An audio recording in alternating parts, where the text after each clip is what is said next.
ધાનેરા તાલુકાની ફતેપુરા દૂધ ઉત્પાદક સહકારી મંડળીમાં ફરી એકવાર ગંભીર વિવાદ ઉભો થયો છે. બનાસ ડેરીની વિજિલન્સ ટીમ દ્વારા દૂધની ગેરરીતિ, વહીવટી ખામીઓ અને આર્થિક અનિયમિતતાઓ અંગે સત્તાવાર નોટિસો આપવામાં આવ્યા બાદ પણ નિયમોની અવગણના કરીને સાધારણ સભા યોજવામાં આવી હોવાના આક્ષેપોથી સમગ્ર મામલો ચર્ચાના કેન્દ્રમાં આવ્યો છે.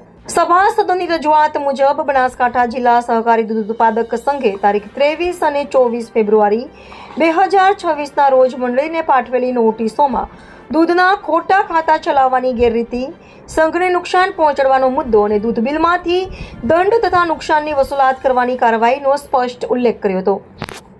બીજી તરફ વિજિલન્સ તપાસ દરમિયાન મંડળીમાં રૂપિયા 61.44 લાખથી વધુની રોકડ સિલક બેંકમાં જમા ન હોવાનું તેમજ વહીવટમાં અનેક ગંભીર ખામીઓ હોવાનું પણ નોંધાયું હતું.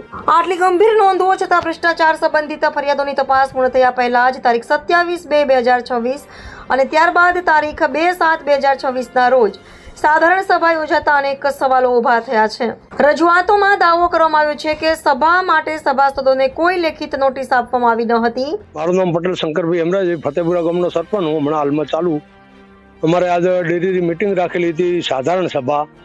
એ ગામમાં 10:30 બોલાવેલું હતું. મંત્રી મેસેજ મેલેલો હતો, એ પ્રમાણે બધા ગામરા આવ્યા હતા અને ચેરમેન, મંત્રી બધા આવ્યા હતા અને ગોમ ભરાતા ગોમરા પેલા સભાના પ્રમુખની નામ દેવા બાબતમાં પેલા ભાઈ આયા હતા સુપરવાઇઝર કે ચેરમેનનું નામ દો, તો ચેરમેન હતા મારા મોહનધના. અને પેલો ભાઈ મંત્રી ઉપર થઈને બોલ્યો કે ચેરમેન તો હમણાં ડાયાભાઈ રૂડાભાઈ, એટલે ભાઈ આ છોટાઈને આવેલા અહીં બરોબર અમારા સભ્ય અહીં 15 છોટાઈને સભ્ય થયેલા, કોઈ એમ થયેલા નથી. અને ડાયરેક્ટ એને 12 મહિનાથી કોઈ મિટિંગ ભરી નહીં, ચેરમેનને કોઈ ગોળ ગોળ કૂટ્યું, ચેરમેનને વગર છે એની ઉચાપત કરેલી 61 લાખ ની, અને એક દૂધ ભરેલું હોય 5 લાખ રૂપિયા પેલામાં ઓલું ખાતું ચલાવેલું હોય, ખોટું ખાતું બરાબર. અને એ છતાં આનારે ખોટું કરીને સાહેબ બધા ઓલાથી 4-5 જણા એનારે બધું ખોટું કરીને એને ખોટા સભ્ય કર્યા પા, ખોટો ચેરમેન કર્યો પો બરાબર. અને આ બધું ખોટું કરીને એનારે આ બધું કલા ચલાવડતું મંત્રી માસુમભાઈ માદેવાભાઈ અજાભાઈ હાલ મંત્રી એ બરાબર. અને એ જ બધું ખોટું એને પૈસા બધા ઉપાડ્યા, ખોટી બિચારા ભાઈ ચેરમેન ની સહી કરીને ઉપાડેલા ખોટા હકીકતે.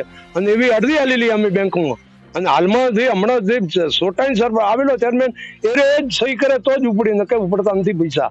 અને ખોટી રીતે આ સાહેબ કરેલું હોય એવી આવે. આમાં થેટા ઉપર જે શંકરભાઈ ઉધીએ જો આ વિડીયો પોકે ને માં અડબુદારી સોગન ખાન કેવું કે એને ખોટું કરેલું હોય. જાહેર જાહેરાત કરવામાં આવી ન હતી અને વ્યક્તિગત જાણ પણ કરવામાં આવી ન હતી. એટલું જ નહીં, ગામના બહુમતી સભાસદોની પૂર્વ સંમતિ પણ લેવામાં આવી ન હોવાનું જણાવાયું છે. મંત્રી તો 61 લાખ ઉચાપત કરી અને બધા આજ સાધારણ સભા બોલાવી હતી. એમાં સુપરવાઇઝર ને હાજર હતા અને આખા ગામમાં હાજર હતું. હવે એમાં ઘડી સભાના પ્રમુખની વરણી થવા વળી એમાં મંત્રી બોલ્યો, સુપરવાઇઝર કે પેટા નિયમ મુજબ ચેરમેન થશે.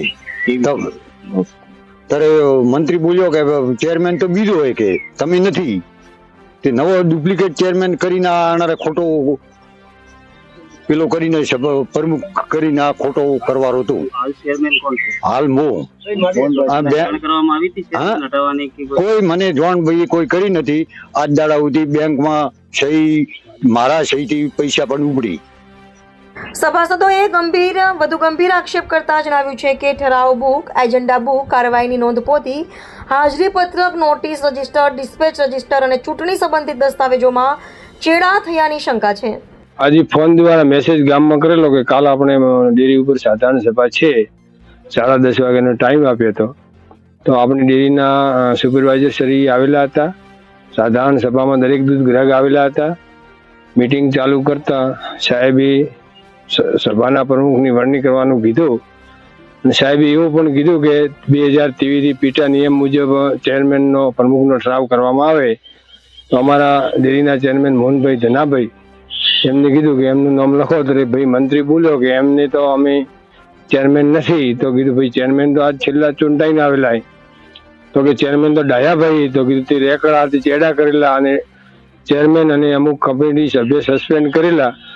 તો અમે સાહેબને કીધું કે ભાઈ આજની સભા આજે ખરેખર બોલાવવામાં આવી આગળની કાર્યવાહી પૂરી કર્યા સભા ભરાશે નહીં. આજની સભા સાધારણ સભા કેન્સલ કરેલ છે અને અમને દૂધ ગ્રાહકની દરેક ન્યાય મળવો જોઈએ. આજે અમારે 2 તારીખથી અમારું દૂધનું પેમેન્ટ મળેલું નથી. તે આ મંત્રી ઉપર કાયદેસરની અમે ચેરમેનશ્રી અને કમિટી બોર્ડની એમ કે દૂધ ગ્રાહક કે તમે કાયદેસરની આજ દાડા સુધી કોઈ કરેલ નથી, તો હવે કાયદેસરની કાર્યવાહી કરી અમને દૂધના નાણાં અપાવો, અમારો ભાવ ફેર મંડળીનો અપાવો.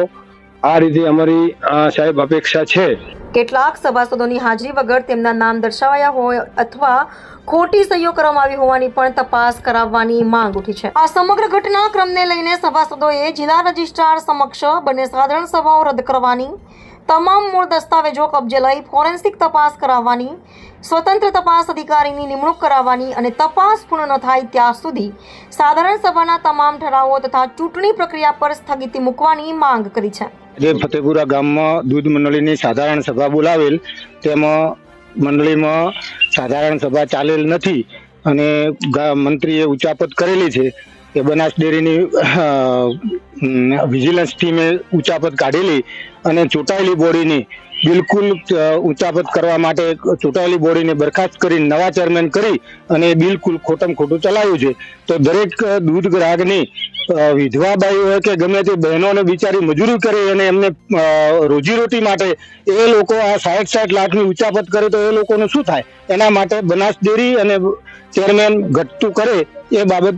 હવે સૌથી મોટો સવાલ એ છે કે જ્યારે વિજિલન્સ ટીમની નોંધોમાં ગંભીર ગેરરીતિઓનો ઉલ્લેખ થઈ ચૂક્યો હતો ત્યારે શું તેમની સંપૂર્ણ તપાસ અને જવાબદારી નક્કી થયા પહેલા સાધારણ સભા યોજવી યોગ્ય હતી?